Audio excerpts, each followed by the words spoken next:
اور اگر ان کی اولاد بھی سب ساتھ میں قبول کرتے ہیں تو اسلام قبول کرتے ہیں تو ان کے نکاح کو بھی ایکسیپٹ کر لیا جاتا ہے, ان کی اولاد کو بھی جائز مانا جاتا ہے, اور ان میں سے کہیں بھی حلال و حرام کا فتویٰ پر نہیں دیا جاتا ہے.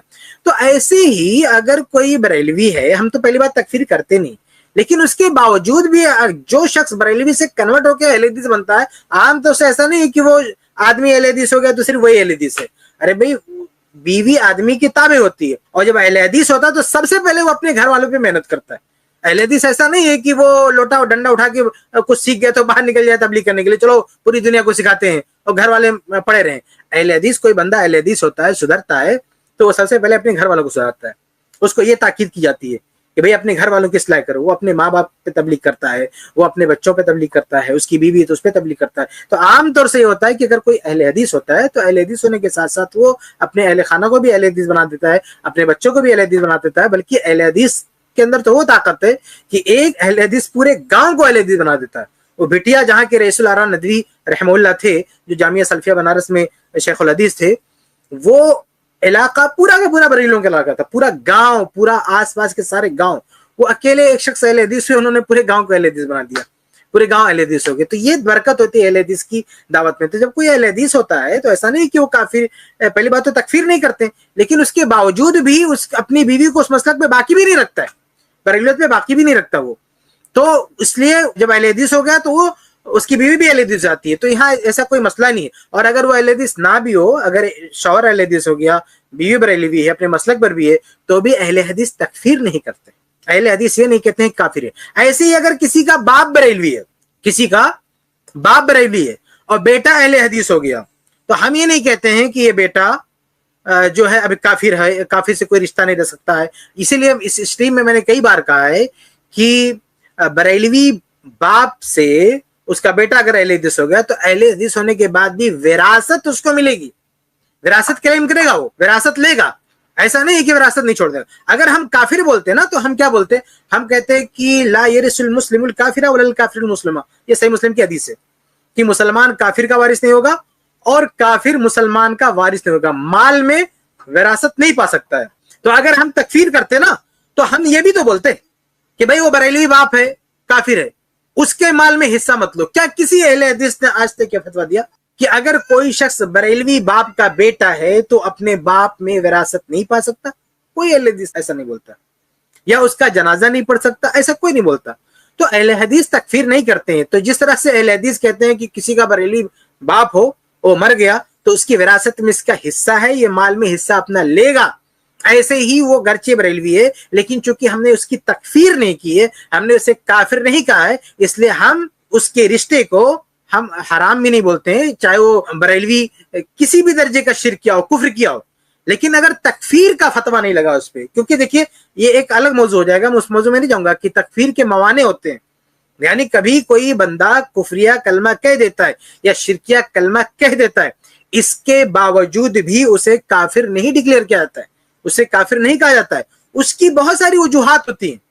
یعنی ایک بندہ نے کفر کیا اس کا مطلب نہیں کافر ہو گیا, شرک کیا اس کا مطلب نہیں کہ وہ جو ہے مشرک ہو گیا. شرک اور کفر کرنے کے بعد بھی کچھ وجوہات ایسی ہوتی ہیں کہ ہم اس پہ کفر کا فتویٰ نہیں لگاتے, اسے کافر نہیں کرتے, اسے دار اسلام سے خارج نہیں قرار دیتے.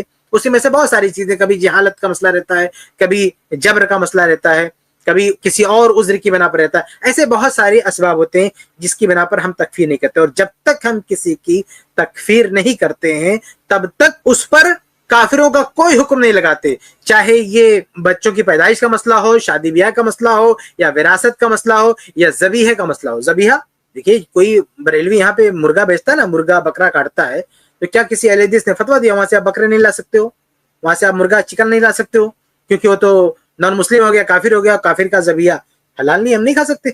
کافر نے ذبح کیا ہو, اہل کتاب کے علاوہ کسی نے کافر نے ذبح کیا ہو تو اس کا ہم نہیں کھا سکتے, ایسا کسی نے فتویٰ نہیں دیا. تو یہ بات اچھی طرح سے یاد رکھیں کہ اہل الحدیث بریلوی حضرات کی تکفیر نہیں کرتے اور کافروں کے احکام ان پر منطبق نہیں کرتے ہیں, چاہے وہ وراثت کا مسئلہ ہو, چاہے وہ ذبیحے کا مسئلہ ہو, چاہے وہ کوئی بھی مسئلہ ہو, چاہے یہ پھر شادی بیاہ کا مسئلہ ہو.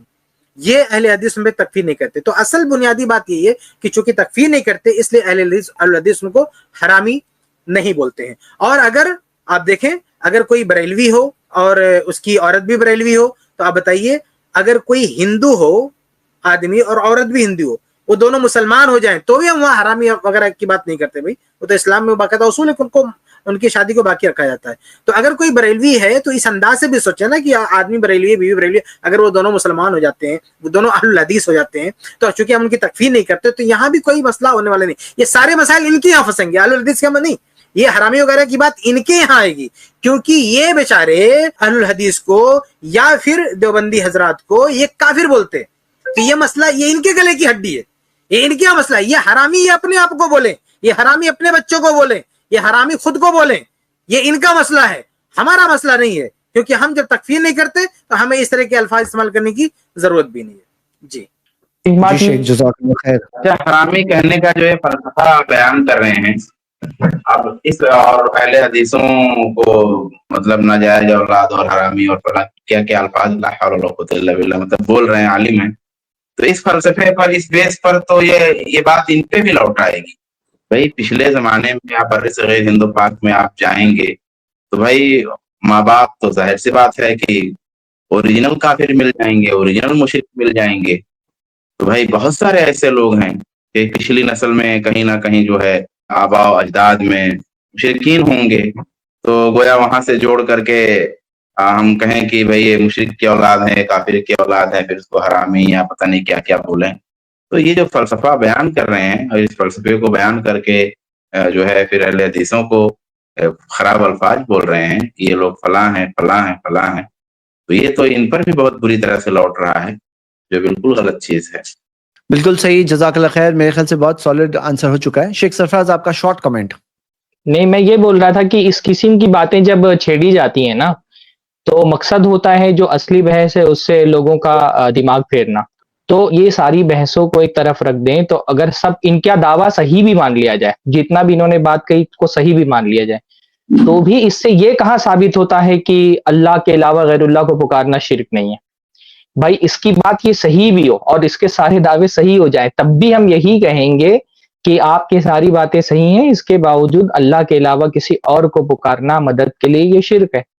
اگر یہ باتیں صحیح ہو جائیں تو بھی, اگر یہ ہم کو گالی دے رہے ہیں, تمہاری گالی اگر ہمارے لیے ثابت بھی ہو جائے تو ٹھیک ہے, تمہاری گالی ہمارے لیے ثابت ہے, اس کے باوجود اللہ کے علاوہ غیر اللہ کو پکارنا شرک ہے. تم ہم کو گالی دے دو اور ہم تسلیم کر لیتے ہیں, تم ہم کو حرامی کہہ رہے ہو, ہم یہ کہیں کہ اگر تمہاری یہ بات صحیح بھی ہو تو بھی غیر اللہ کو پکارنا شرک ہے, اللہ کے علاوہ کسی سے اور سے مدد مانگنا شرک ہے. تو ہم اب بیسک موقف تو ہمارا یہ ہے کہ اللہ کے علاوہ کسی اور کو پکارنا شرک ہے کہ نہیں شرک ہے, یہ قرآن و سنت سے ثابت ہوگا, اور قرآن و سنت سے یہ بات ثابت ہے کہ اللہ کے علاوہ دوسروں کو مدد کے لیے پکارنا شرک ہے. اب اس کی بنیاد پر آپ کسی پر بھی تان کریں, آپ ہماری عزت پر تان کریں, ہمارے نسب پر تان کریں, آپ کچھ بھی کر لیں, لیکن اس ہمارے نسب پر تان کرنے سے آپ کا عقیدہ درست نہیں ہو جائے گا, عقیدہ آپ کا پھر بھی غلط ہے.